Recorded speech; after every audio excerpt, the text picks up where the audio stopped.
اللہ الرحمن الرحیم نحمدہ ونصلی علی رسولہ الکریم اما بعد۔ سیرت النبی صلی اللہ علیہ وسلم کا یہ مبارک سلسلہ اللہ کے فضل و کرم سے جاری ہے۔ آج ہماری 18ویں کلاس ہے اور آج کے سبق میں انشاءاللہ ہم فطرت وحی کے بارے میں کچھ پڑھیں گے کہ آپ علیہ الصلاۃ والسلام پر وحی کا سلسلہ کتنی دفعہ رکا اور پھر وہ سلسلہ کیسے بحال ہوا، اس کی کچھ تفاصیل انشاءاللہ ہم پڑھیں گے۔ اور پھر اس کے بعد حضور علیہ الصلاۃ والسلام کو جب اللہ تعالیٰ نے باقاعدہ حکم دیا کہ آپ اب جا کر لوگوں کو اللہ کا پیغام پہنچائیے، تو آپ علیہ الصلاۃ والسلام کی اس کے لیے اسٹریٹجی کیا تھی، حکمت عملی کیا تھی، آپ نے کس کس طریقے سے لوگوں کو دعوت دینا شروع کی، اور وہ کون لوگ تھے جو ابتداء میں آپ علیہ الصلاۃ والسلام سے آ کے جڑے اور دین کے اس مشن کو اپنایا، اس پر انشاءاللہ ہم کچھ بات کرنے کی کوشش کریں گے۔ تو سب سے پہلے ہمیشہ کی طرح جب بھی سیرت کی کلاس لیں درود شریف کا بہت اہتمام کیا کریں، سبق سے پہلے بھی، سبق کے دوران بھی، اور ویسے بھی اپنی عام زندگی میں اس کا معمول بنائیں درود شریف کی کثرت کا۔ اللہم صلی علی سیدنا و مولانا محمد وعلی آل سیدنا و مولانا محمد مبارک وسلم۔ دوسری گزارش یہ ہے کہ سیرت کا جو سبق جب آپ پڑھتے ہیں تو اس کو ایک عام ویڈیو کی طرح پڑھ کے سن کے ایسے گزاریں نہیں، بلکہ اس کو توجہ سے سنیں اور بار بار سننے کی کوشش کریں، سمجھنے کی کوشش کریں، اس میں جو پیغام ہے اس پیغام کو لینے کی کوشش کریں۔ سیرت پڑھنے کا جو بنیادی مقصد ہے وہ مقصد سامنے رکھیں، کوشش کریں اس کے نوٹس بنائیں، گھر والوں کو سنوائیں، دوستوں کو سنوائیں، پورا ایک ماحول بنائیں تاکہ زیادہ سے زیادہ لوگوں تک یہ پیغام پہنچ سکے۔ آج جو ہمارا پہلا پوائنٹ ہے آج کی گفتگو کا وہ فطرت وحی ہے۔ فطرت وحی کے بارے میں پہلے بھی بتا چکا ہوں آپ کو کہ فطرت وحی اس عرصے کو کہا جاتا ہے، اس ڈیوریشن کو کہا جاتا ہے جس عرصے میں حضور علیہ الصلاۃ والسلام پر وحی کا سلسلہ رک گیا تھا۔ اس عرصے میں آپ پر وحی نازل نہیں ہو رہی تھی جس کی وجہ سے آپ پریشان تھے۔ تو روایات سے یہ معلوم ہوتا ہے کہ 2 دفعہ فطرت وحی ہوئی ہے، یعنی وحی کا جو سلسلہ یہ 2 دفعہ رکا ہے۔ پہلی دفعہ تو وہی تفصیل جو غار حرا والے واقعے میں ہم نے پڑھی کہ حضور علیہ الصلاۃ والسلام جب ورقہ بن نوفل کے پاس گئے، ورقہ بن نوفل سے جب واپس آئے تو وحی کا سلسلہ رک گیا۔ صحیح بخاری کی وہ حدیث ہم تفصیل سے پڑھ چکے ہیں کہ آپ علیہ الصلاۃ والسلام بہت بے چین ہوئے، پریشان ہوئے، اور حضرت جبریل علیہ السلام آپ کے پاس آ کر آپ کو تسلی دیتے تھے، لیکن وحی کا سلسلہ موقوف تھا۔ یہ وحی کا سلسلہ کتنے دن تک موقوف تھا، اس میں مورخین کے، سیرت نگاروں کے، محدثین کے مختلف اقوال ہیں۔ فتح الباری کے اندر حافظ ابن حجر رحمۃ اللہ علیہ نے تاریخ احمد ابن حنبل کے حوالے سے یہ نقل کیا ہے کہ اس میں یہ جو عرصہ تھا یہ 3 سال کا عرصہ تھا جس میں وحی کا سلسلہ رکا رہا۔ حافظ ابن کثیر رحمۃ اللہ علیہ نے البدایہ والنہایہ میں ایک قول 2 سال اور 2.5 سال کا بھی نقل کیا ہے کہ بھیا 2 سال کا عرصہ تھا یا 2.5 سال کا عرصہ تھا۔ امام رازی رحمہ اللہ نے تفسیر کبیر کے اندر ابن جریج کا قول نقل کیا ہے کہ یہ صرف 12 دن یہ وحی کا سلسلہ رکا تھا اور اس کے بعد بحال ہو گیا تھا۔ امام کلبی رحمہ اللہ 15 دن کے قائل ہیں کہ 15 دن کی یہ سلسلہ رکا تھا۔ حضرت عبداللہ ابن عباس رضی اللہ تعالیٰ عنہ کی طرف ایک قول منسوب ہے کہ وہ 25 دن کے قائل تھے کہ وحی کا سلسلہ 25 دن کے لیے موقوف ہوا تھا۔ علامہ طاہر بن عاشور رحمہ اللہ نے اس کو 40 دن کا عرصہ قرار دیا ہے کہ 40 دن یہ وحی کا سلسلہ موقوف رہا۔ ظاہر ہے کہ یہ ساری چیزیں روایات کے اختلاف پر مبنی ہیں اور حقیقی اور یا بالتحقیق یا بالکل بالتعیین کوئی بات نہیں کی جا سکتی کہ یہ کتنا عرصہ تھا، لیکن اتنی بات پر سب متفق ہیں کہ بہرحال یہ وحی کا سلسلہ کچھ عرصے تک رکا رہا۔ یہ وحی کا سلسلہ دوبارہ کیسے بحال ہوا، اس کی تفصیل حضور علیہ الصلاۃ والسلام نے خود، صحیح بخاری کی ایک حدیث ہے، حضرت جابر رضی اللہ تعالیٰ عنہ اس حدیث کے راوی ہیں، وہ فرماتے ہیں کہ حضور علیہ الصلاۃ والسلام خود جب فترت وحی کے بارے میں بات کر رہے تھے تو آپ علیہ الصلاۃ والسلام نے یہ فرمایا کہ بینا انا امشی اذ سمعت صوتا من السماء، کہ میں چل رہا تھا، یعنی اسی طرح کی کیفیت میں وحی کا سلسلہ رکا ہوا تھا، پریشان تھا، چل رہا تھا، تو آسمان سے مجھے ایک آواز آئی، فرفعت رأسی، تو میں نے اپنا سر اٹھایا، فإذا الملك الذي جاءني بحراء جالس على كرسي بين السماء والارض، تو وہی فرشتہ جو میرے پاس غار حرا میں آیا تھا وہ آسمان اور زمین کے درمیان کرسی پر بیٹھا ہوا ہے۔ میں نے آپ کو بتایا تھا نا کہ حضرت جبریل علیہ السلام کو حضور علیہ الصلاۃ والسلام نے اپنی اصل حالت میں بھی دیکھا ہے۔ تو مورخین نے، سیرت نگاروں نے، محدثین نے لکھا ہے کہ یہ بھی وہ موقع ہے جس موقع پر حضور علیہ الصلاۃ والسلام نے حضرت جبریل علیہ السلام کو ان کی اصلی حالت میں دیکھا۔ تو حضور فرماتے ہیں فإذا الملك الذي جاءني بحراء جالس بين السماء والارض على کرسی، کہ کرسی پر بیٹھے ہوئے آسمان و زمین کے درمیان تو آپ علیہ الصلوۃ والسلام فرماتے ہیں کہ مجھ پر ان کا ایک رعب طاری ہو گیا، تو میں گھر آیا اور گھر والوں سے حضرت خدیجہ رضی اللہ تعالیٰ عنہا سے کہنے لگا کہ دثرونی دثرونی زملونی زملونی، کہ مجھے کوئی چادر اڑاؤ، مجھے کوئی کمبل اڑاؤ۔ آپ علیہ الصلوۃ والسلام نے جب حضرت خدیجہ رضی اللہ تعالیٰ عنہا سے یہ فرمایا، اس پر قرآن کریم کی آیات نازل ہوئیں، یا ایھا المدثر قم فانذر وربک فکبر وثیابک فطہر والرجز فہجر۔ یہ سورۃ المدثر کی ابتدائی آیات اس موقع پر نازل ہوئی کہ ایک کپڑے میں لپٹنے والے، قم اٹھیے، فانذر اور لوگوں کو اللہ کے عذاب سے ڈرائیے، وربک فکبر اور اپنے رب ہی کی بڑائی بیان کیجیے، اپنے رب ہی کی تعظیم اور کبریائی کو بیان کیجیے، وثیابک فطہر اور اپنے کپڑوں کو پاک رکھیے، والرجز فہجر اور گندگی کے اسباب سے کنارہ کر لیجئے، اس سے دور ہو جائیے۔ یہ قرآن کریم کی وہ ابتدائی آیات ہیں فترت وحی کے بعد۔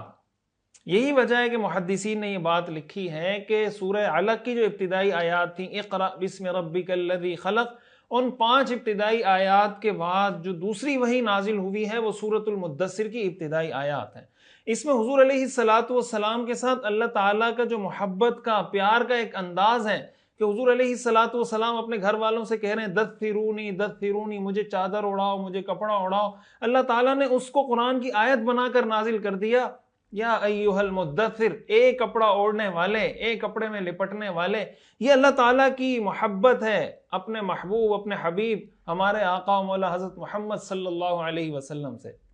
یہ آیات جب نازل ہوئی تو باقاعدہ پھر وحی کا سلسلہ دوبارہ بحال ہو گیا، اور پھر وقتاً فوقتاً جو ایک ترتیب تھی آپ پر وحی کا سلسلہ جاری رہا۔ یہاں پر ایک بات جو سمجھنے کی ہے وہ یہ کہ یہ جو آیات ہیں اس کے اندر اللہ تعالیٰ نے جو پیغام دیا ہے، اس سے پتہ چلتا ہے کہ یہ پیغام کتنا اہم ہے، اور یہ بالکل اسلام کے ابتدائی احکام میں سے ہے۔ پہلا حکم کیا دیا؟ قم فانذر، کہ آپ اٹھیے، لوگوں کو اللہ کے عذاب سے ڈرائیے، وَرَبَّكَ فَكَبِّرْ، اپنے رب ہی کی بڑائی بیان کیجئے۔ تو اس سے ہمیں بھی درس ملتا ہے کہ یہ کتنا بڑا حکم ہے کہ اللہ کے دین کی طرف لوگوں کو بلانا، اللہ کے دین کی دعوت لوگوں کو دینا، یہ کتنا بڑا خیر کا کام اور کتنا اہم کام ہے کہ حضور علیہ الصلوۃ والسلام کو اللہ تعالیٰ نے جو سب سے پہلا حکم دیا وہ کیا تھا؟ قم فانذر، اٹھیے اور لوگوں کو اللہ کے عذاب سے ڈرائیے۔ میں اس لیے یہ بات بار بار عرض کرتا ہوں، ہم یہ سیرت النبی صلی اللہ علیہ وسلم کا کورس پڑھ رہے ہیں تو اس کو اپنے تک محدود نہ رکھیں۔ جو خیر کی چیز آپ سن رہے ہیں کوشش کریں دوسروں کو متوجہ کریں، اس کے داعی بنے، دعوت دینے والے بنے۔ یہ حضور علیہ الصلوۃ والسلام کو وہ پہلا حکم ہے جو دیا گیا ہے، اور سیرت ہم اس نیت سے پڑھ رہے ہیں کہ ہم اس پہ عمل کریں گے۔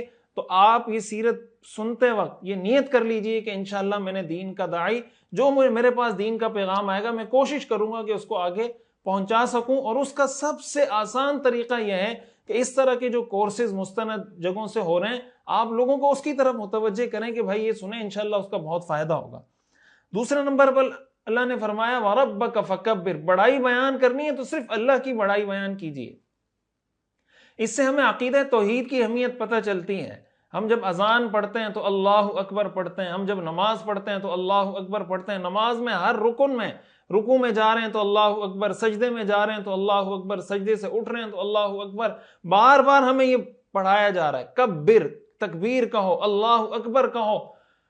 اس سے ہمیں یہ معلوم ہوتا ہے کہ ایک مسلمان کے دل میں جو رسول اللہ صلی اللہ علیہ وسلم کا ماننے والا ہے، اس کا عقیدہ اور اس کا ایمان یہ ہوتا ہے کہ سب سے بڑی ذات، سب سے طاقتور ذات، ساری چیزوں پر قدرت رکھنے والی ذات وہ ایک اللہ وحدہ لا شریک کی ہے، اس کے علاوہ کوئی ذات دنیا میں موجود نہیں ہے۔ تو اپنے رب ہی کی بڑائی بیان کیجیے۔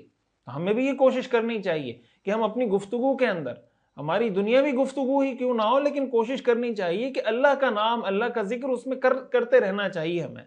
وَثِيَابَكَ فَطَهِّرْ، اپنے کپڑوں کو صاف ستھرا رکھیے۔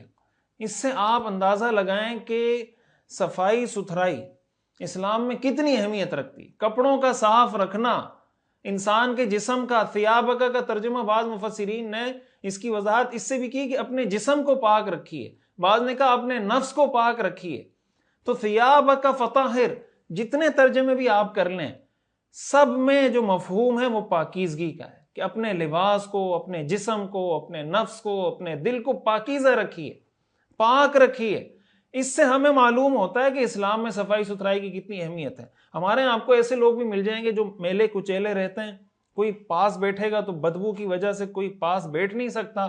آپ اگر اس کو سمجھائیں تو وہ یہ کہے گا کہ یار ہم ملنگ لوگ ہیں، ہم تو سادے لوگ ہیں یار، بس ہم ان تکلفات میں نہیں پڑتے۔ اور بعض اوقات اس کام کو وہ دینی ٹچ دینے کی کوشش کرتے ہیں کہ بھائی یہ کوئی بہت بڑا دین کا کام کر رہا ہے کہ میلہ کچیلا رہ رہا ہے۔ تو بھائی میلہ کچیلا رہنا شریعت کی نظر میں پسندیدہ نہیں ہے، خصوصاً اگر کوئی انسان ایسی حالت میں ہے کہ اس کی وجہ سے دوسروں کو تکلیف ہو رہی ہے، تو ناجائز ہے۔ آپ جانتے ہیں رسول اللہ صلی اللہ علیہ وسلم نے ہمیں منع کیا ہے کہ کچی پیاز کھا کر کوئی آدمی مسجد میں نہ جائے، اس لیے کہ اس کی بدبو سے لوگوں کو تکلیف ہوتی ہے۔ آپ ذرا اس پہ غور کریں کہ جو آدمی پیاز کھاتا ہے اس کی بدبو کتنی ہوتی ہے، اتنی ہوتی ہے کہ بظاہر بعض اوقات ساتھ بیٹھے ہوئے شخص کو بھی محسوس مشکل سے ہوتی ہے۔ اتنی بدبو سے بھی ہمیں منع کیا گیا، اور آپ نے فرمایا کہ فرشتوں کو بھی اس سے تکلیف ہوتی ہے۔ تو اب آپ بتائیں کہ جو آدمی سگریٹ پی کے مسجد میں آ رہا ہے یا پبلک پلیس پہ بیٹھا ہوا ہے اور سگریٹ جلا کے بیٹھ گیا، سارے لوگوں کی ناک میں دھواں دھکیل رہا ہے، گھسا رہا ہے، اس کو اتنی تمیز اس چیز کی نہیں ہے کہ بھائی اس ساروں کے پھیپڑوں میں یہ دھواں پہنچا رہا ہوں، سب کو میری وجہ سے تکلیف ہو رہی ہے۔ یا کوئی بھی ایسی نشہ آور چیز، کوئی بھی ایسی چیز کھائی، چاہے حلال چیز ہی کیوں نہ کھائی ہو، پیاز کھانا حرام تو نہیں ہے، لیکن اس کی وجہ سے بدبو آتی ہے، تو آپ نے فرمایا کسی پبلک پلیس پہ مت آئیں۔ آپ جانتے ہیں جمعے کے موقع پر ہمیں حکم ہے کہ بھائی آپ صاف کپڑے پہنیں، مسواک کریں، خوشبو لگائیں، صاف ستھرے ہو کر مسجد میں جائیں۔ کیوں؟ اس لیے کہ جمعے کے دن مسجد میں لوگ زیادہ آتے ہیں، آپ کی وجہ سے کسی کو تکلیف نہیں ہونی چاہیے۔ تو اس لیے گھروں کے اندر بھی بعض لوگوں کی، بعض خواتین کی عادت ہوتی ہے کہ گھر میں صفائی ستھرائی کا اہتمام نہیں کرتی، اور اس کی وجہ سے گھروں کے اندر برے اثرات ہوتے ہیں، شیاطین کے اثرات ہوتے ہیں، جنات کے اثرات ہوتے ہیں، اس لیے کہ جس گھر میں گندگی جمع ہوتی ہے وہاں پہ رحمت کے فرشتے نہیں آتے۔ حدیث شریف میں رسول اللہ صلی اللہ علیہ وسلم نے ہمیں یہ بات بتائی ہے کہ بھائی رحمت کے فرشتے ایسے گھر میں داخل نہیں ہوتے جس کے اندر کہیں کسی برتن میں پیشاب رکھا ہوا جمع ہوا ہو۔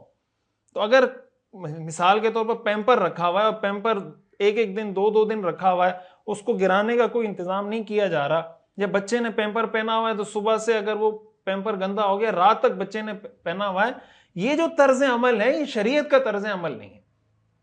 اور یہ آپ اندازہ لگائیں اسلام کے بالکل ابتدائی احکام میں سے ہیں، وَثِيَابَكَ فَطَهِّرْ، تو کوشش کرنی چاہیے کہ اپنے آپ کو صاف ستھرا رکھیں۔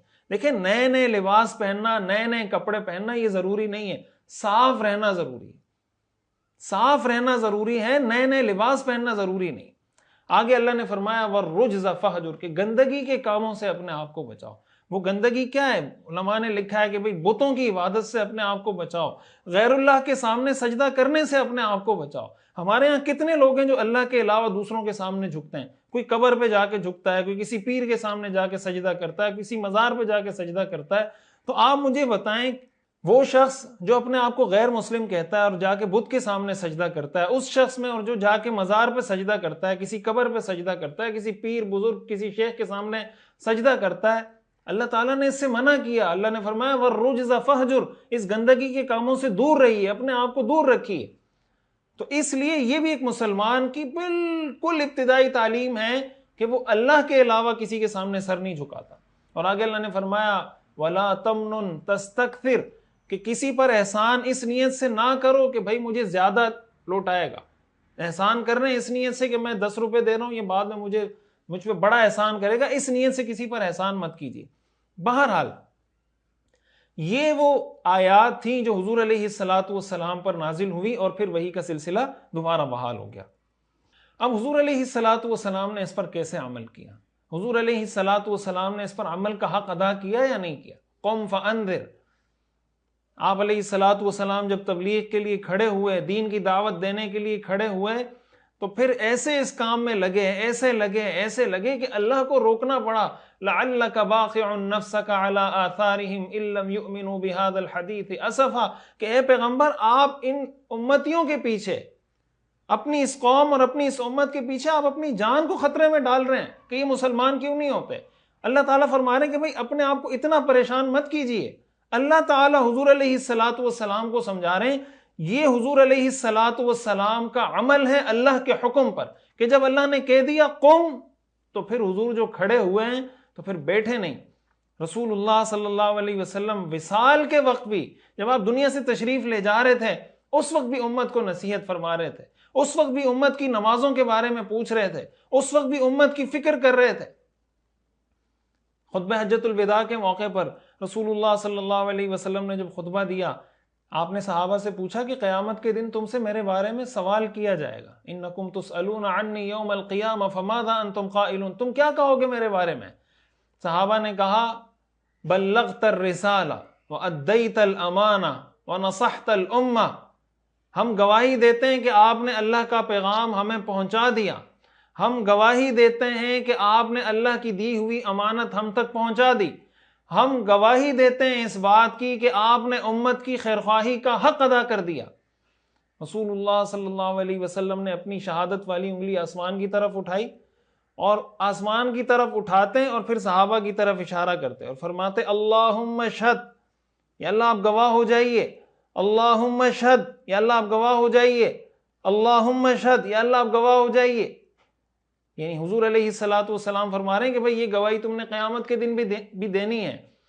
تو صحابہ نے حضور کے بارے میں کیا فرمایا کہ آپ نے رسالت کا، خیرخواہی کا، امانت کا حق ادا کر دیا۔ یہ رسول اللہ، اس سے پتہ چلتا ہے حضور علیہ السلام کی احساس ذمہ داری، رسپانسبلٹی کا احساس، کہ آپ کو اگر کوئی ڈیوٹی دی گئی ہے، کوئی ذمہ داری دی گئی ہے، کوئی کام دیا گیا ہے تو آپ اس کو کتنے بہتر طریقے سے آپ کو وہ کام کرنا چاہیے۔ پھر حضور علیہ السلام نے جو توحید بیان کی، اللہ کی کبریائی بیان کی، اسی اللہ کی توحید بیان کرنے کی وجہ سے تو سارے لوگ آپ کے دشمن ہوئے۔ وہ تو یہی کہتے تھے کہ آپ ہمارے ساتھ کمپرومائز کر لیں، آپ صرف ایک معبود کی بات نہ کریں، تھوڑا تھوڑا ہمارے معبودوں کی بات کریں، ہم کچھ بھی نہیں کہیں گے۔ رسول اللہ صلی اللہ علیہ وسلم نے اس پہ کوئی کمپرومائز نہیں کیا۔ قل یا ایھا الکافرون لا اعبد ما تعبدون ولا انتم عابدون ما اعبد ولا انا عابد ما عبدتم ولا انتم عابدون ما اعبد لکم دینکم ولی دین۔ آپ نے بالکل کمپرومائز نہیں کیا ان چیزوں پر۔ اور صفائی ستھرائی، پاکیزگی، آپ سب جانتے ہیں رسول اللہ صلی اللہ علیہ وسلم نے فرمایا کہ حبب الی من دنیاکم، کہ تمہاری دنیا کی چیزوں میں میری جو محبوب چیزیں ہیں، ایک تو میری زوجات ہیں، میری اہلیہ، میری زوجات مجھے محبوب ہیں، دوسرا خوشبو مجھے پسند ہے۔ تو حضور علیہ السلام کو بدبو سے شدید نفرت تھی، شدید قسم کی نفرت تھی آپ کو بدبو سے، اور آپ علیہ السلام اس کا بہت زیادہ اہتمام کرتے تھے۔ حتیٰ کہ ایسے موقع پر اگر کوئی ایسی صورت ہوتی تھی تو فرشتے نہیں آتے تھے، اور آپ علیہ السلام کو پتہ چل جاتا تھا کہ یہاں کوئی ایسی صورت حال ہے، کوئی ایسا شخص ہے یا کوئی ایسی چیز ہے جس کی وجہ سے فرشتوں کی آمد رکی ہوئی ہے۔ تو حضور علیہ السلام کے اس طرز عمل، کوئی سیرت پڑھنے کا مقصد عمل کرنا ہے، تو کوشش کریں یہ جتنی چیزیں سورہ مدثر کی ابتدائی آیات میں، آج سے انشاءاللہ ہم اس پہ عمل کریں گے انشاءاللہ۔ اب آتے ہیں دوسری دفعہ حضور علیہ السلام پر جو وحی کا سلسلہ رکا، جس کو فترت وحی کا دوسرا کہا جاتا ہے کہ دوسری دفعہ فترت وحی کب ہوئی۔ تو حضور علیہ السلام پر جو فترت وحی کا دوسرا واقعہ جو پیش آیا ہے، جو صحیح بخاری کے اندر بھی اس کا تذکرہ ملتا ہے، دیگر حدیث کی کتابوں میں، سیرت کی کتابوں کے اندر بھی موجود ہے، کہ حضور علیہ السلام کچھ بیمار ہوئے، آپ کو کچھ شکایت تھی، تکلیف تھی، مرض تھا، جس کی وجہ سے آپ کی ایک عادت تھی کہ آپ تہجد کے وقت اٹھتے تھے، عبادت کرتے تھے، تلاوت کرتے تھے، تو اس بیماری کی وجہ سے آپ علیہ السلام نہیں اٹھ سکے، اور اس وقت آپ تلاوت بھی نہیں کر رہے تھے۔ اس دوران آپ علیہ السلام پر وحی کا سلسلہ کچھ عرصے کے لیے رک گیا۔ تو ابو لہب کی جو بیوی تھی، اس کے بارے میں آتا ہے کہ اس نے حضور علیہ السلام کو طعنہ دیا، اور صحیح بخاری کی جو حدیث ہے اس میں یہ الفاظ آتے ہیں فجاءت امرأۃ فقالت یا محمد انی لارجو ان یکون شیطانک قد ترکک، معاذ اللہ کہنے لگی کہ اے محمد، مجھے لگتا ہے کہ آپ کے شیطان نے آپ کو چھوڑ دیا ہے، اس لیے کہ میں 2-3 راتوں سے دیکھ رہی ہوں کہ آپ اٹھتے نہیں، عبادت کرتے نہیں، تلاوت کرتے نہیں۔ یہ طعنہ جب حضور علیہ السلام کو وہ عورت دینے لگی، اس پر اللہ تعالیٰ نے قرآن کریم سورۃ الضحیٰ کی ابتدائی 3 آیات نازل فرمائیں، وَالضُّحَىٰ وَاللَّيْلِ إِذَا سَجَىٰ مَا وَدَّعَكَ رَبُّكَ وَمَا قَلَىٰ کچھ لوگ یہ کہنے لگے کہ اللہ ان سے ناراض ہو گیا ہے، معاذ اللہ وحی کا جو سلسلہ تھا وہ موقوف ہو گیا، بس اب کوئی وحی نہیں آئے گی۔ کچھ لوگ کہنے لگے اگر یہ وحی تھی تو جاری رہتی، یہ وحی کا سلسلہ ختم کیوں ہو گیا؟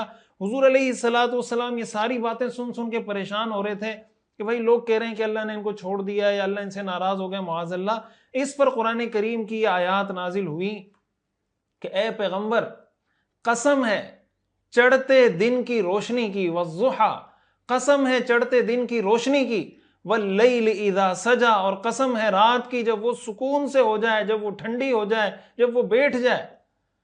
ما ودعک ربک وما قلا، تیرے رب نے نہ تجھے چھوڑا ہے نہ تیرا رب تجھ سے ناراض ہوا ہے۔ سبحان اللہ، یعنی آپ دیکھیں جس چیز کا تانا ملا انہی چیزوں پر اللہ نے قرآن کی آیات نازل کی، اور قسم کھا کر، ایک نہیں دو قسمیں کھا کر، والضحیٰ واللیل اذا سجا، کہ مجھے قسم ہے دن کی روشنی کی، مجھے قسم ہے رات کی تاریکی کی، کہ نہ میں نے تمہیں چھوڑا ہے نہ میں تم سے ناراض ہوں۔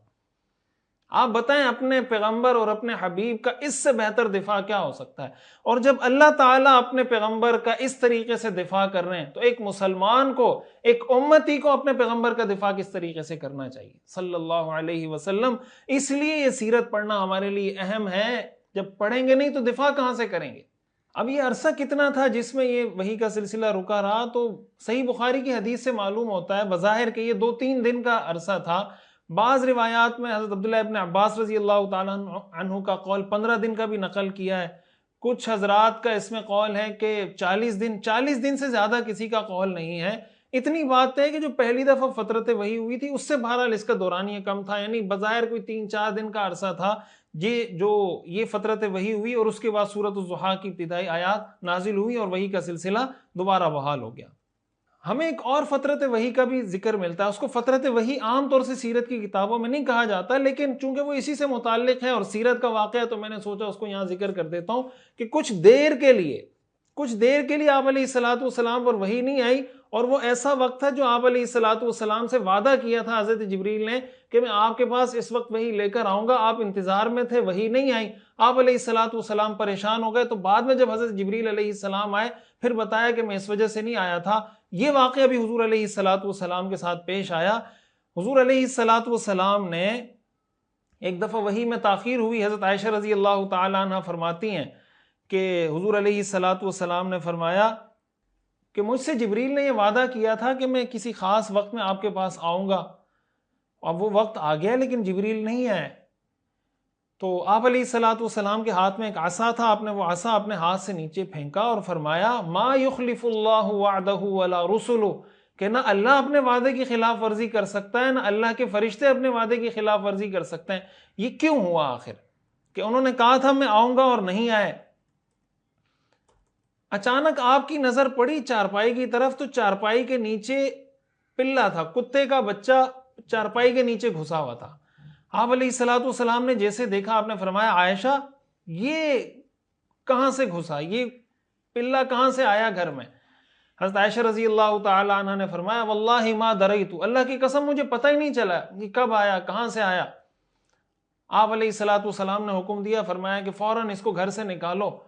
جب گھر سے اس کو نکال دیا تو حضرت جبریل علیہ السلام تشریف لائے اور فرمایا، آپ علیہ الصلوۃ والسلام کہنے لگے، فرمانے لگے وعدتنی فجلست لک فلم تأتی، آپ نے مجھ سے وعدہ کیا تھا آنے کا، میں آپ کے انتظار میں بیٹھا رہا، آپ آئے نہیں۔ حضرت جبریل علیہ السلام نے فرمایا آپ کے گھر میں جو یہ کتے کا بچہ آ گیا تھا، یہ جو پلہ آپ کے گھر میں آ گیا تھا، اس نے مجھے آپ کے گھر میں داخل ہونے سے روک دیا۔ اِنَّا لَا نَدْخُلُ بَيْتًا فِيهِ كَلْبٌ أَوْ سُورَةٌ، اس لیے کہ ہم فرشتے ایسے گھر میں داخل نہیں ہوتے جس میں کتا ہو یا کوئی تصویر ہو۔ جس گھر میں کتا ہو یا کوئی تصویر ہو ہم ایسے گھر میں داخل نہیں ہوتے۔ اب یہ صحیح حدیث ہے، حضرت جبریل علیہ الصلوۃ والسلام کا آنا اس وجہ سے رک گیا کہ غلطی سے ایک کتا گھر میں داخل ہو گیا تھا اور اس وجہ سے وحی کا سلسلہ رک گیا۔ اس سے پتہ چلتا ہے کہ یہ اسلام میں کتنی خطرناک بات ہے گھروں کے اندر کتے پالنا، اور کتنی بڑی نحوست کی بات ہے۔ آپ بتائیں جس گھر میں رحمت کے فرشتے نہیں آئیں گے، تو جب رحمت کے فرشتوں کا مطلب یہ ہوتا ہے کہ جب وہ آتے ہیں اللہ کی رحمتیں ساتھ لے کر آتے ہیں، جب آپ نے ان کے داخلے پر پابندی لگا دی گھر میں کتے پال کر، تو پھر جب وہ رحمت کے فرشتے نہیں آئیں گے تو گھر میں نحوست ہی آئے گی نا، پریشانی آئیں گی، ٹینشن آئے گی، تکلیف آئے گی، سایہ آئے گا، فلانا ہوگا فلانا ہوگا۔ ہم لوگ بعض چیزوں میں مغرب سے متاثر ہو کر نا، انہوں نے انسانوں کو حق نہیں دیا، ٹائٹل تو لگایا ہیومن رائٹس کا کہ ہم نے انسانوں کو حق دیا ہے، لیکن جا کے ذرا ان کے پیرنٹس سے پوچھیں نا جن کو اولڈ ہوم میں جمع کراتے ہیں کہ آپ کو آپ کے بچوں نے آپ کا حق دیا ہے؟ کیا والدین کا یہ حق ہے کہ ان کو اولڈ ہوم میں جا کے جمع کرا دیا جائے اور کتے کو ساتھ بیڈ پہ سلایا جائے؟ یہ ہیومن رائٹس ہیں؟ یہ ہیومن رائٹ ہے یا ڈوگ رائٹس ہیں کہ آپ کتے کو تو بیڈ پہ ساتھ سلا رہے ہیں، ابا کو اماں کو جا کے اولڈ ہوم میں جمع کرا دیا، انتقال ہو جاتا ہے تو اس کو کہتے ہیں بھائی اتنے پیسوں والی پیکج میں اس کی فیونرل وہ کر دیں، جتنی جو کرنا ہے آخری الوداعی پروگرام کر دیں، میں آپ کو پیمنٹ کر دوں گا، مجھے اکاؤنٹ نمبر بھیج دیں۔ یہ ہیومن رائٹس ہیں۔ یہ گھروں کے اندر کتے پالنا یہ شریعت کی نظر میں بالکل ناجائز اور گناہ ہے اور نحوست کا سبب ہے۔ ہاں اگر کوئی ضرورت ہے تو اس کی اجازت خود رسول اللہ صلی اللہ علیہ وسلم نے دی۔ آپ علیہ الصلوۃ والسلام نے فرمایا من اتخذ کلبا الا کلب ماشیۃ او صید او زرع انتقص من اجرہ کل یوم قیراط۔ آپ نے فرمایا جس نے کوئی کتا پالا اور وہ کتا اس نے جانوروں کی حفاظت کے لیے، یعنی جو ریوڑ بکریوں کا جو ریوڑ وغیرہ چل رہا ہوتا ہے اس کی حفاظت کے لیے بھی نہیں رکھا تھا، وہ شکاری کتا بھی نہیں تھا، اور اس نے اپنی کھیت کھلیان، اپنی جو کھیت ہیں اس کے جو زمین ہے اس کی حفاظت کے لیے بھی نہیں رکھا تھا، ویسے ہی گھر میں کتا رکھا، آپ نے فرمایا اس کی اتنی نحوست ہے کہ روزانہ اس کے اعمال نامے سے 1 قیراط اجر کم ہوتا چلا جاتا ہے۔ روزانہ اس کے اعمال نامے سے 1 قیراط اجر صرف اس وجہ سے کم ہوتا چلا جاتا ہے کہ اس نے گھر میں کتا رکھا ہوا۔ تو اس سے ہمیں یہ بات معلوم ہوتی ہے کہ ان چیزوں سے اپنے آپ کو بچانا چاہیے۔ بعض اوقات کیا ہوتا ہے کہ ہم مغرب پرستی کے اندر یا ویسٹرنزم کے اندر ہم نام اس کو دے رہے ہوتے ہیں ماڈرنزم کا، حقیقت میں وہ ویسٹرنزم ہوتی ہے، وہ ماڈرنزم نہیں ہوتی، وہ جدت نہیں ہوتی، وہ مغرب پرستی ہوتی ہے۔ بھائی آپ نے اگر ان کو فالو کرنا ہے، آپ سائنس میں ترقی کریں، ٹیکنالوجی میں ترقی کریں، جو ان کے پاس جدید علوم ہے ان کے اندر ترقی کریں، کمپیوٹر میں آئی ٹی کی فیلڈ میں ترقی کریں۔ اگر ان سے کوئی چیز سیکھنی ہے، لے دے کے اگر ان سے ہم کچھ سیکھ رہے ہیں تو یہ کہ ہم جناب کتے گھروں میں پال رہے ہیں اور جناب اپنے پاس گھروں میں کتے رکھ رہے ہیں اور اس کو بڑا فخر سمجھ رہے ہیں، ساتھ ساتھ گھما رہے ہیں، پھرا رہے ہیں، تو جب تک کوئی ایسی ضرورت نہ ہو کہ آپ کی حفاظت کے لیے، ریوڑ کے لیے، کھیت کھلیان کی حفاظت کے لیے شکاری کتا، ایسی کوئی ضرورت نہ ہو تو کتا گھر میں رکھنا جائز نہیں ہے۔ اور اگر رکھیں گے تو ایک تو روزانہ 1 قیراط اجر کم ہوتا چلا جائے گا، دوسرا اس کی وجہ سے جب رحمت کے فرشتے نہیں آئیں گے تو نحوست آئے گی، اور جب نحوست آئے گی تو نحوست کے ساتھ تو پریشانیاں جڑی ہوئی ہیں، اس لیے اس چیز سے بھی اپنے آپ کو بچانا چاہیے۔ اب ہم آتے ہیں آج کے سبق کے دوسرے حصے کی طرف۔ یہ تو وہ فترت وحی سے متعلق بات تھی کہ حضور علیہ الصلوۃ والسلام پر وحی کا سلسلہ کیسے رکا اور پھر کیسے بحال ہوا اور اس کے کیا اسباب تھے، اس پہ ہم نے مختصراً بات کی۔ اب دوسرا جو آج کا ہمارے سبق کا حصہ ہے وہ یہ کہ قرآن کریم کی آیت جب نازل ہو گئی، یا ایھا المدثر قم فانذر، کہ اے کپڑا لپیٹنے والے، اے کپڑا اوڑھنے والے، آپ اٹھیے اور لوگوں کو اللہ کے عذاب سے ڈرائیے۔ یعنی اللہ تعالیٰ نے آپ کو حکم دیا کہ اب آپ دین کی دعوت لوگوں کو دینا شروع کریں۔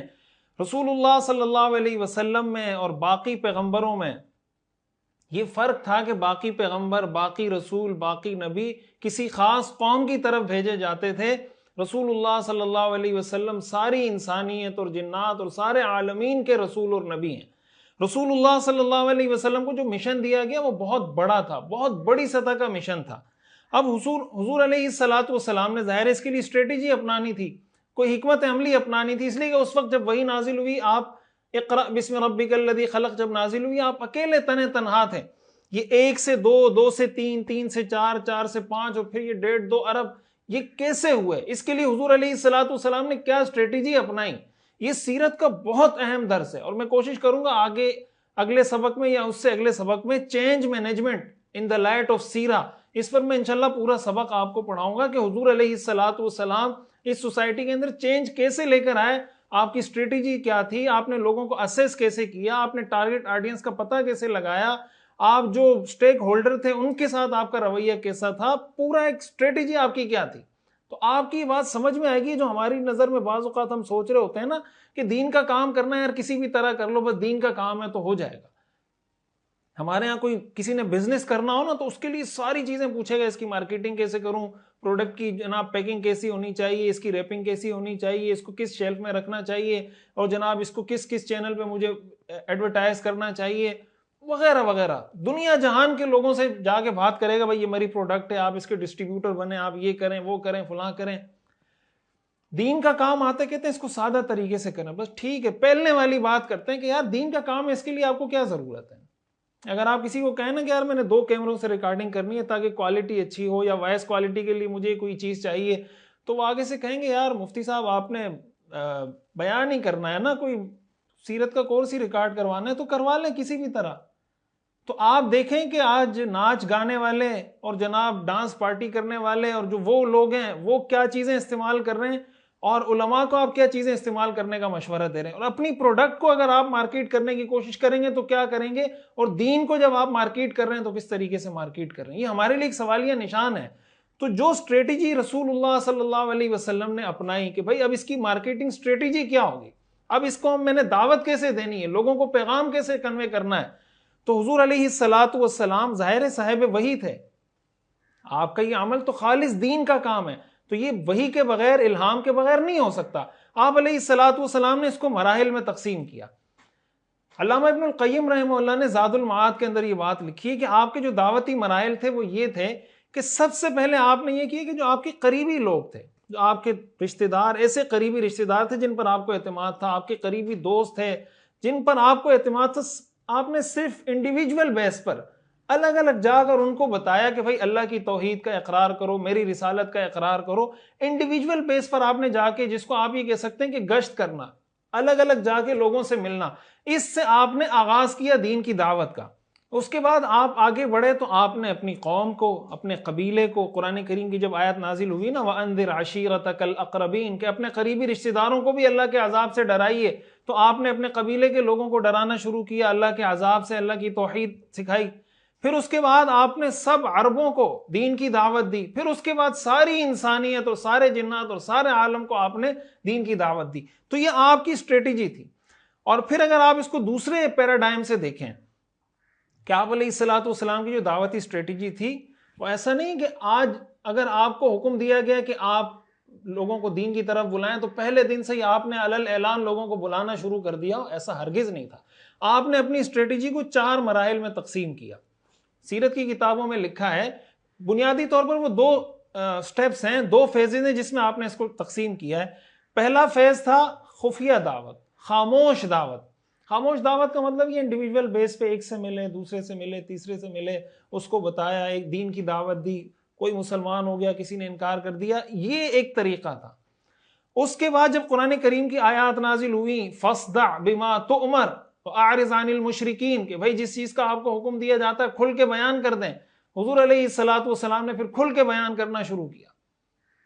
پھر مدینہ منورہ جب آپ گئے وہاں پر بھی جو دعوت تھی وہ جہری دعوت تھی، علل اعلان دعوت تھی. لیکن اس کے ساتھ ساتھ اللہ تعالیٰ نے جہاد کا حکم بھی نازل کر دیا کہ بھائی جو لوگ ظلم کرتے ہیں، جو لوگ آپ پہ زیادتی کرتے ہیں، اُذِنَ لِلَّذِينَ يُقَاتَلُونَ بِأَنَّهُمْ ظُلِمُوا وَإِنَّ اللَّهَ عَلَى نَصْرِهِمْ لَقَدِيرٌ. تو تیسرے مرحلے کے اندر جہاد کی اجازت دی گئی کہ بھائی جو ظلم کریں اس کا راستہ جہاد کے ذریعے بھی روکو. صلح حدیبیہ تک یہ سلسلہ چلتا رہا. صلح حدیبیہ کے بعد آپ یہ کہہ سکتے ہیں کہ اس کا چوتھا فیز شروع ہوا کہ بھائی جو بھی دین کی راہ میں رکاوٹ بنے گا تو آپ اس کے ساتھ جہاد کر سکتے ہیں، جو بھی دین کے راستے میں دین کا راستہ روکنے کی کوشش کرے گا تو اس کے ساتھ جہاد کر سکتے ہیں. جہاد کی اجازت دی گئی. یہ مختلف فیزز ہیں جس کے اندر آپ علیہ الصلوۃ والسلام نے تقسیم کیا. اب جب مکی زندگی کو اگر دیکھیں کہ آپ نے مکہ میں کیسے دعوت دی، مکہ میں آپ علیہ الصلوۃ والسلام نے پہلے انڈیویجول بیسس پہ دعوت دی. پھر جب قرآن کریم کی آیات نازل ہوئی وَأَنذِرْ عَشِيرَتَكَ الْأَقْرَبِينَ، آپ نے اپنے رشتہ داروں کو دین کی دعوت دینا شروع کی. پھر جب آیت نازل ہوئی فَاصْدَعْ بِمَا تُؤْمَرْ، تو پھر آپ نے کھل کر لوگوں کو دین کی دعوت دینا شروع کی. مختلف فیزز میں آپ علیہ الصلوۃ والسلام نے لوگوں کو دین کی دعوت دی ہے. اس سے ہمیں یہ بات سمجھ میں آتی ہے کہ بھائی دین کا کام جب کرنا ہے اس کی حکمت عملی، اس کی اسٹریٹجی، اس کا طریقہ کار طے کرنا چاہیے کہ کس طریقے سے ہمیں دین کے اس کام میں فائدہ ہوگا اور کس طریقے سے ہمیں نقصان زیادہ اور فائدہ کم ہوگا. تو جو فائدے والی صورت ہو اس کو اختیار کرنا چاہیے. اور اس سے ہمیں اسباب کی اہمیت کا بھی پتہ چلتا ہے. قرآن کریم میں اللہ تعالیٰ نے فرمایا یا ایھا الذین آمنوا خذوا حذرکم فانفروا ثبات او انفروا جمیعا، اے ایمان والو دشمن سے بچاؤ کا سامان اپنے پاس رکھو، فنفروا پھر نکلو۔ قرآن کریم میں اللہ تعالیٰ نے فرمایا وَأَطِيعُوا اللَّهَ وَأَطِيعُوا الرَّسُولَ وَاحْذَرُوا، اللہ کی اطاعت کرو، اللہ کے رسول کی اطاعت کرو اور بچنے کی کوشش کرو۔ ایک مطلب تو اس کا یہ کہ جہنم سے اپنے آپ کو بچاؤ، اس کا مطلب یہ بھی ہے کہ اسباب اختیار کرنے کی کوشش کرو، اپنا بچاؤ رکھو۔ تو اس سے ہمیں پتہ چلتا ہے کہ بعض اوقات جو ہمارا یہ رویہ ہوتا ہے نا کہ یار میں دین کا کام کر رہا ہوں، میں کسی بھی طریقے سے کچھ بھی بول دوں، کسی کو بھی کسی بھی ٹائم بول دوں، میری بات کا اثر ہونا چاہیے، یہ اثر نہیں ہوگا، یہ دنیا دار الاسباب ہے۔ یہی حکمت عملی ہمیں اپنے بچوں کے ساتھ، اپنے گھر والوں کے ساتھ، اپنی بیوی کے ساتھ، اپنے شوہر کے ساتھ، کسی سے بھی آپ کو کوئی مسئلہ ہے نا، ایک دن ایک رات میں اس کو ٹھیک کرنے کی کوشش خدا کے لیے نہ کریں، وہ ایک دن میں نہیں ٹھیک ہو سکتا۔ اگر کوئی بندہ 20 سال میں بگڑا ایک دن میں کیسے ٹھیک ہوگا؟ 10 سال میں بگڑا ایک دن میں کیسے ٹھیک ہوگا؟ آپ نے اگر تبلیغ میں چلہ لگا لیا، آپ کا بیٹا نماز نہیں پڑھتا اور 20 سال تک آپ نے اس کو نماز کا کہا نہیں، اچانک آپ کو خیال آیا کہ نماز فرض ہے، میرے بچے کو نماز پڑھنی چاہیے، آپ ڈنڈا لے کے سر پہ کھڑے ہو گئے کہ تم نے نماز نہیں پڑھی تو میں ایسی کی تیسی پھیر دوں گا۔ بھائی ایک دن میں کیسے نمازی بنے گا وہ؟ بیوی کو آپ سیدھا کرنے کی کوشش کر رہے ہیں کہ تم ایک دن میں میرے مزاج میں ڈھل جاؤ، بیوی شوہر کو ٹھیک کرنے کی کوشش کر رہی ہے، والدین اولاد کو۔ یہ جو ہمارے معاشرے میں رویہ ہے، یہ طرز عمل سیرت سے بالکل متصادم ہے۔ سیرت ہم پڑھیں گے تو ہمیں پتہ چلے گا کہ بھائی جو بھی کام کرنا ہے حکمت عملی سے کرنا ہے، طریقے سے کرنا ہے، اس کے لیے اسٹریٹجی بنانی ہے، اس کے لیے پلاننگ کر کے پھر اس کام کو کرنا ہے۔ اب ہم آتے ہیں اس بات کی طرف کہ حضور علیہ السلام نے یہ انڈیویجول دعوت کیسے دی اور کس کس کو دی اور کن کن لوگوں نے اس کو ایکسیپٹ کیا۔ آپ جانتے ہیں کہ سب سے پہلے اسلام لانے والی جو شخصیت ہے وہ ایک خاتون کی ہے، ام المؤمنین، ہم سب کی ماں حضرت خدیجہ رضی اللہ تعالی عنہا۔ وہ شخصیت ہیں جو اسلامی تاریخ میں سب سے پہلے مسلمان ہونے کا شرف جن کو حاصل ہے۔ حضرت خدیجہ رضی اللہ تعالی عنہا وہ خاتون ہیں، اور یہ ایک عورت کو یہ اعزاز حاصل ہے کہ وہ شخصیت جس نے سب سے پہلے اللہ کے رسول کی مدد کی وہ ایک خاتون تھی، حضرت خدیجہ۔ وہ شخصیت جس نے سب سے پہلے اللہ کے رسول کے حکم پر لبیک کہہ کے اپنا سر جھکایا وہ ایک خاتون تھی، حضرت خدیجہ رضی اللہ تعالی عنہا۔ اسلام کے لیے سب سے پہلے جان دینے والی وہ ایک خاتون تھی، حضرت سمیہ رضی اللہ تعالی عنہا۔ اس سے پتہ چلتا ہے کہ اسلام میں عورتوں کا کتنا کنٹریبیوشن ہے۔ اسلام کا آغاز ہی ایک خاتون سے ہوا ہے، ام المؤمنین، ہم سب کی ماں حضرت خدیجہ رضی اللہ تعالی عنہا نے یہ اعزاز اسلام قبول کر کے یہ اعزاز قیامت تک کے لیے سب عورتوں کے نام کر دیا۔ اور آج ہماری مسلمان عورتیں ہیں کہ ان کو حضرت خدیجہ رضی اللہ تعالی عنہا کے نام کے علاوہ کچھ نہیں آتا، ان کو حضرت خدیجہ کی سیرت کا نہیں پتا، ان کو نہیں پتا حضرت خدیجہ کیسی بیوی تھیں، انہوں نے کیسے زندگی گزاری، اپنے شوہر کا کیسے خیال رکھتی تھی، کیسے ان کی فیلنگز کا احساس کرتی تھی۔ آج کی خاتون کو نہیں پتا۔ انہوں نے یہ احساس دنیا کی ہر عورت کو دیا، لیکن آج عورتوں نے ان کو بھلا دیا۔ آج یہ عزم کریں، ارادہ کریں کہ میں نے ام المومنین، تمام امہات المومنین کی سیرت کو پڑھنا ہے۔ وہ کیسی مائیں ہیں جنہوں نے امہات المومنین کو نہیں پڑھا؟ ہمارے معاشرے کی وہ کیسی مائیں ہیں، وہ اپنے بچوں کی کیسی تربیت کریں گی؟ وہ کیسی بیویاں ہیں جنہوں نے امہات المومنین ازواج مطہرات کی سیرت کو نہیں پڑھا کہ حضور کے ساتھ ان کا رویہ کیسا تھا، وہ حضور کا کیسے خیال رکھتی تھیں؟ المیہ نہیں ہے ہمارے معاشرے کا۔ آج ہم ساری چیزیں ڈراموں سے لے رہے ہیں، فلموں سے لے رہے ہیں، جناب ہالی ووڈ، بالی ووڈ، اور جناب سوشل میڈیا اور ٹک ٹاک اور انسٹاگرام اور فیس بک۔ کیا ہم نہیں اپنا کلچر، اپنی تہذیب، اپنی ثقافت، اپنا فیشن، بالوں کا اسٹائل، کپڑوں کا اسٹائل، اپنے رویے، اپنی گفتگو، چال چلن، ہر چیز کیا ہم میڈیا سے لیں گے یا ان شخصیات سے لیں گے؟ یہ کتنا بڑا المیہ ہے ہمارے لیے کہ ایک مسلمان اپنا سب کچھ بھلا کے ان چیزوں کی طرف چل پڑا ہے جن چیزوں سے اسلام نے ہمیں منع کیا۔ اب اس کے بعد کیا ہوا کہ اس کے بعد کون مسلمان ہوئے، اس کی تفصیل کی طرف انشاءاللہ ہم آگے آتے ہیں۔ اس میں اتنی بات تو طے کہ دیکھیں ابتداء میں جو اسلام لانے والی شخصیات ہیں ان میں سب سے پہلے تو حضرت خدیجہ رضی اللہ تعالیٰ عنہ ہے، پھر اس کے بعد حضرت ابوبکر صدیق رضی اللہ تعالیٰ عنہ، حضرت علی رضی اللہ تعالیٰ عنہ، حضرت زید بن حارثہ رضی اللہ تعالیٰ عنہ، اور حضرت بلال رضی اللہ تعالیٰ عنہ۔ یہ وہ شخصیات ہیں جو ابتداء میں اسلام لائیں۔ اب ان میں سے کون پہلے اسلام لایا، کون بعد میں اسلام لایا، اس میں مورخین کے، سیرت نگاروں کے مختلف اقوال ہیں۔ کچھ حضرات کہتے ہیں کہ حضرت ابوبکر صدیق رضی اللہ تعالیٰ عنہ پہلے اسلام لائے، کچھ کہتے ہیں کہ حضرت علی رضی اللہ تعالیٰ عنہ پہلے اسلام لائے۔ لیکن چونکہ یہ دعوت کا یہ پورا پروسیس تھا، یہ خفیہ تھا، یہ کسی کے سامنے نہیں تھا. آپ علیہ الصلوۃ والسلام نے اس کو پوشیدہ رکھا تھا, اور جو مسلمان ہوتا تھا وہ بھی اس کو پوشیدہ رکھتا تھا. آپ علیہ الصلوۃ والسلام کی تعلیم یہی ہوتی تھی کہ بھائی فی الحال اس کو پوشیدہ رکھیں, اگر آپ کو کسی بھی قسم کا کوئی خطرہ ہے تو دوسرے ساتھی کو یہ معلوم نہیں ہو سکتا تھا کہ بھائی وہ بھی مسلمان ہو گیا یا نہیں ہوا. ان کو اس کا پتہ نہیں ہوتا تھا, ان کو اس کا پتہ نہیں ہوتا تھا. اس وجہ سے بالتعیین کوئی بات نہیں کی جا سکتی کہ دوسرے نمبر پر, تیسرے نمبر پر. امام ابو حنیفہ رحمۃ اللہ علیہ نے اس میں بہت بہترین طریقے سے تطبیق دی اور مسئلہ ہی حل کر دیا ہے. وہ حل اس طریقے سے کیا کہ بھائی عورتوں میں سب سے پہلے اسلام لانے والی حضرت خدیجہ ہیں, مردوں میں, آزاد مردوں میں, بالغ لوگوں میں سب سے پہلے اسلام لانے والے حضرت ابوبکر صدیق رضی اللہ تعالیٰ عنہ ہیں, اور بچوں میں سب سے پہلے اسلام لانے والے حضرت علی رضی اللہ تعالیٰ عنہ ہیں. اس لیے کہ جب وہ اسلام لائے ان کی عمر بعض روایت کے مطابق 10 سال تھی, بعض کے مطابق 11 سال تھی, بعض کے مطابق 9 سال تھی. اور ان لوگوں میں, آزاد کردہ غلاموں میں سب سے پہلے اسلام لانے والے حضرت زید بن حارثہ رضی اللہ تعالیٰ عنہ, جو حضور کے متبنہ تھے, منہ بولے بیٹے تھے. اور غلاموں میں سب سے پہلے ایمان لانے والے حضرت بلال رضی اللہ تعالیٰ عنہ ہیں. اس طریقے سے اگر آپ اس کو ڈسکس کریں گے تو سارے مسائل ہی حل ہو جائیں گے. اور اس میں ایک بہت نقطے کی بات علماء نے لکھی ہے, سیرت نگاروں نے, کہ اس سے ہمیں یہ معلوم ہوتا ہے کہ بھائی جب خیر کی کوئی بات معلوم ہو نا, دین کی کوئی بات معلوم ہو, تو اس میں سبقت کرنی چاہیے, آگے بڑھنا چاہیے کہ بھائی پہلے میں. ہم دنیا کے کاموں میں تو آگے بڑھتے ہیں, وہ کہتے ہیں فرسٹ کم فرسٹ سرو. دین کے کام میں کیوں آگے نہیں بڑھتے کہ بھائی میں سب سے پہلے نماز کے لیے جاؤں گا, میں سب سے پہلے صدقہ دوں گا, میں سب سے پہلے زکوٰۃ ادا کروں گا, میں سب سے پہلے کسی کی مدد کروں گا, میں سب سے پہلے سیرت کو پڑھوں گا, سیرت کو اپناؤں گا, سیرت پہ عمل کروں گا, سیرت کی دعوت دوں گا, اور جناب اس کو اپنی زندگی کا مشن بناؤں گا. قرآن کریم میں اللہ نے فرمایا وَاسْتَبِقُوا الْخَيْرَاتِ کہ بھئی نیکی کے کاموں میں ایک دوسرے سے آگے بڑھو. وَسَارِعُوا إِلَىٰ مَغْفِرَةٍ مِّن رَبِّكُمْ وَجَنَّةٍ عَرْضُهَا كَعَرْضِ السَّمَاءِ وَالْأَرْضِ عَرْضُهَا, یعنی اس جنت کی طرف آگے بڑھو, ایک دوسرے سے مقابلہ کرو جس کی کشادگی ان جنتوں کی آسمان و زمین سے بڑھ کر ہے. اللہ تعالیٰ نے ہمیں حکم دیا ہے ان فِي ذَلِكَ فَلْيَتَنَافَسِ الْمُتَنَافِسُونَ. اللہ فرماتے ہیں یہ وہ چیز ہے جس میں آپ کو مقابلہ کرنا چاہیے.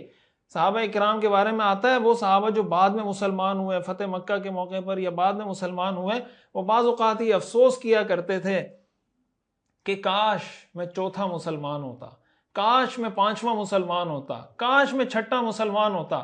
تو بھئی زندگی کے کسی آخری لمحے پہ جا کے ہمیں بھی افسوس ہو سکتا ہے کہ کاش میں نے سیرت پڑھی ہوتی, کاش میں نے دین کو اپنایا ہوتا, کاش میں نے حضور علیہ الصلوۃ والسلام کی سیرت کو عمل کیا ہوتا, کاش میں اس کا داعی بن کے لوگوں کو دعوت دے چکا ہوتا.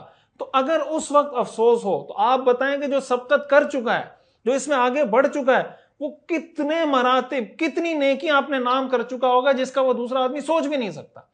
اب جو السابقون الاولون ہیں, ان کے بارے میں قرآن کریم کی آیات نازل ہوئی, والسابقون الاولون من المہاجرین والانصار والذین اتبعوہم باحسان رضی اللہ عنہم ورضوا عنہ, کہ السابقون الاولون وہ صحابہ ہیں جن سے اللہ راضی ہیں اور یہ اللہ سے راضی ہیں. اتنی بڑی فضیلت ان کو حاصل ہوئی سبقت کی وجہ سے کہ اس میں پیش قدمی کی, آگے بڑھے, پہل کی.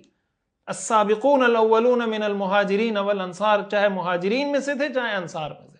تو یہ ایک بہت اہم میسج ہے, اہم سبق ہے جو اس سے ہمیں سیکھنے کو ملتا ہے. اب ہم آتے ہیں یہ جو شخصیات جن کا میں نے تذکرہ کیا, حضرت خدیجہ رضی اللہ تعالیٰ عنہ کے تذکرے کی طرف ہم آتے ہیں. تفصیل ہم پچھلے اسباق میں پڑھ چکے ہیں. حضرت خدیجہ رضی اللہ تعالیٰ عنہ پہلی اسلام لانے والی شخصیت ہیں. خواتین میں, مردوں میں سب سے پہلا نمبر ان کا ہے. اس سے حضور علیہ الصلوۃ والسلام کی ایک بہت اہم خصوصیت ہمیں سمجھ میں آتی ہے. وہ یہ کہ دیکھیں دنیا کے اندر کوئی آدمی جتنا بھی بزرگ ہو نا, جتنا بھی نیک ہو, اس کی بیوی اس سے متاثر نہیں ہوتی. وجہ اس کی کیا ہوتی ہے کہ بیوی کو اس کے سارے راز پتہ ہوتا ہے, بیوی کو اس کی جو گھریلو, اس کی جو فیملی لائف ہے, اس کی جو گھر کے اندر کی زندگی, وہ پتہ ہوتی ہے کتنے پانی میں ہے, کتنا نیک ہے, کتنا بزرگ ہے, اس کا رویہ, اخلاق, کردار, گفتگو کا طریقہ وغیرہ وغیرہ, یہ زندگی کیسے گزارتا ہے, اس کو سب پتہ ہوتا ہے. تو بھائی وہ کیسے متاثر ہوگی؟ رسول اللہ صلی اللہ علیہ وسلم کی یہ خصوصیت ہے کہ آپ پر سب سے پہلے ایمان لانے والی وہ آپ کی اہلیہ ہیں, وہ آپ کی زوجہ مطہرہ ہیں, آپ کی بیوی وہ شخصیت ہیں جو سب سے پہلے آپ پر ایمان لائیں. اس سے آپ کے کردار کا اجلا پن معلوم ہوتا ہے کہ کتنا اعلیٰ کردار تھا آپ کا, کتنے اعلیٰ اخلاق کے آپ مالک تھے کہ سب سے زیادہ آپ سے جو متاثر تھی وہ آپ کی بیوی تھی. آج ہماری بیویاں بھی ہم سے متاثر ہیں، لیکن جیسے زلزلے سے متاثر ہوتے ہیں لوگ، جیسے سیلاب سے متاثر ہوتے ہیں، ہماری بیویاں ہم سے متاثر ہیں، لیکن زلزلہ متاثرین ہے، سیلاب متاثرین، اور جناب یہ شوہر متاثرین ہے، ہسبینڈ متاثرین، اور کچھ ایسے ہیں جو وائف متاثرین ہیں، بیوی کے متاثرین ہیں. تو رسول اللہ صلی اللہ علیہ وسلم کی سیرت پڑھ رہے ہیں نا، آج سے یہ کوشش کریں کہ بھائی اپنی زندگی کو ایسا بنائیں کہ آپ پر سب سے زیادہ اعتماد آپ کی بیوی کو، سب سے زیادہ آپ کے کردار کی گواہی آپ کی بیوی دے. جس دن انسان کردار کے اس سٹیج پہ پہنچ جاتا ہے، یہ اصل وہ کردار ہوتا ہے. رسول اللہ صلی اللہ علیہ وسلم نے ارشاد فرمایا، خیرکم خیرکم لأہلہ وَأَنَا خَيْرُكُمْ لِأَهْلِي، تم میں سب سے بہترین وہ ہے جو اپنے گھر والوں کے لیے بہترین ہو، اور میں تم میں سب سے زیادہ اپنے گھر والوں کے لیے بہترین ہوں. تو یہ عزم کریں، یہ ارادہ کریں کہ آج کے بعد شوہر یہ کہے میں نے بیوی کے لیے سب سے بہترین انسان بننا ہے، اور بیوی یہ عزم کرے کہ میں نے آج کے بعد اپنے شوہر کے لیے سب سے بہترین بیوی بننے کی کوشش کرنی ہے. قریبی لوگوں کے ساتھ ہوتا کیا ہے، قریبی لوگ انسان کو جانتے ہیں. وہ کسی نے فیس بک پہ بڑا ایک اچھا سٹیٹس لکھا تھا کہ بھائی فیس بک پر اچھی اچھی باتیں پوسٹ کرنے سے پہلے یا سٹیٹس پر اچھی اچھی باتیں لگانے سے پہلے ان لوگوں کو ان فرینڈ کر دیا کریں جو آپ کو اچھے طریقے سے جانتے ہیں.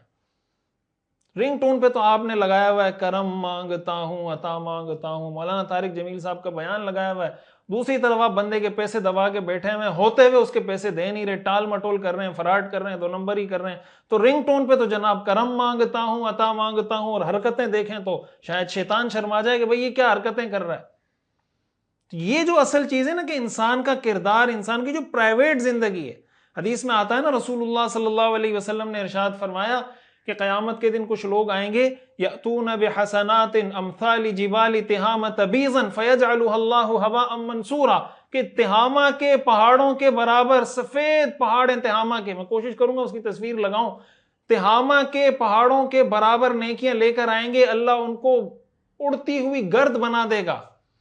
صحابہ نے فرمایا صفہم لنا جلہم لنا، اے اللہ کے رسول ہمیں ذرا بتائیں، وضاحت کریں وہ کون ہیں، کہیں ایسا نہ ہو کہ ہم ان میں شامل ہو جائیں.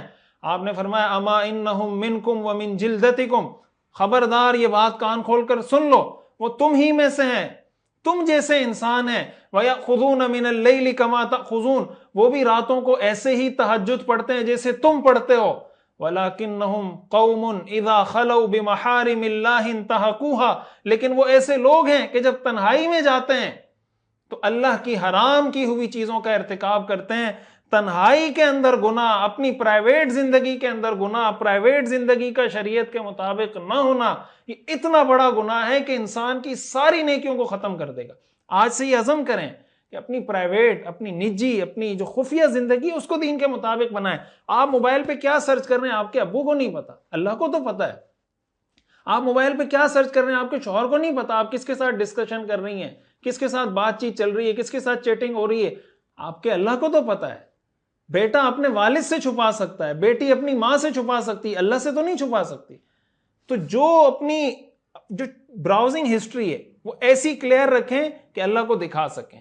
اپنی جناب جو فیس بک ہسٹری ہے، جو چیٹ ہے، چیٹ باکس ہے، ساری چیزوں کو ایسا کلیئر رکھیں کہ آپ کی پرائیویٹ زندگی پر کسی قسم کا کوئی اعتراض، کوئی شک و شبہ نہ ہو. اور دوسرے نمبر پر ایمان لانے والے، ہم نے غار حرا کے واقعے میں پڑھا تھا کہ ورقہ بن نوفل وہ ایمان لائے تھے. ایمان کیوں لائے تھے؟ اس لیے انہوں نے حضور کو کہا کہ کاش میں اس وقت کڑیل جوان ہوتا جب آپ کی قوم آپ کو نکالے گی. آپ نے فرمایا میری قوم مجھے نکالے گی. انہوں نے کہا کہ جو پیغمبر یہ پیغام لے کر آیا، جو آپ لے کر آئے، ان کے ساتھ دشمنی کی گئی ہے. اور انہوں نے فرمایا کہ اگر میں اس وقت جوان ہوں، زندہ ہوں، میں آپ کی بھرپور مدد کروں گا.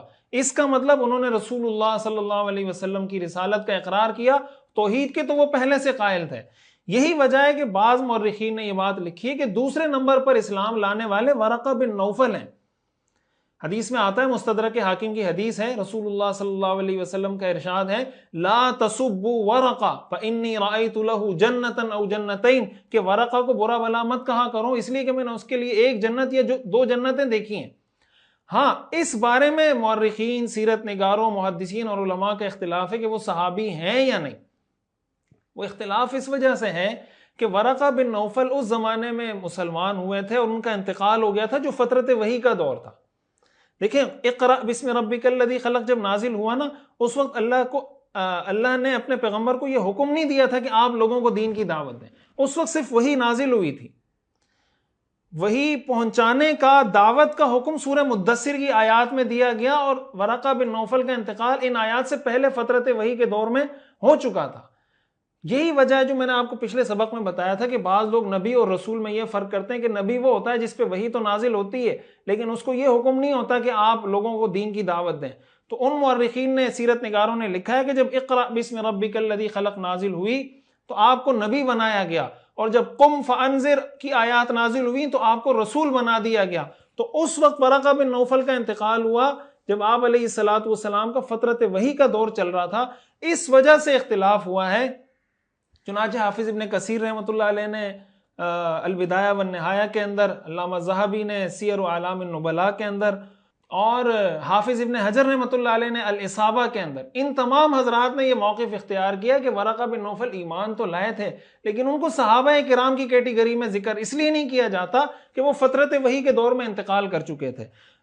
الاعلام کے اندر علامہ زرکلی رحمہ اللہ نے ان کو صحابہ، انہوں نے لکھا ہے کہ بھئی کچھ حضرات نے اس پہ باقاعدہ کتاب لکھی ہے، انہوں نے اس میں ثابت کیا ہے کہ وہ صحابی تھے اور انہوں نے ان کو صحابہ میں ذکر کیا. بہرحال صحابی ہونا نہ ہونا یہ ایک الگ بات ہے، لیکن اتنی بات طے ہے کہ وہ مومن تھے، مسلمان ہو گئے تھے، اسلام لے آئے تھے، اور حضور علیہ الصلوۃ والسلام نے ان کے بارے میں فرمایا کہ بھائی میں نے ان کے لیے جنت یا 2 جنتیں دیکھی ہیں.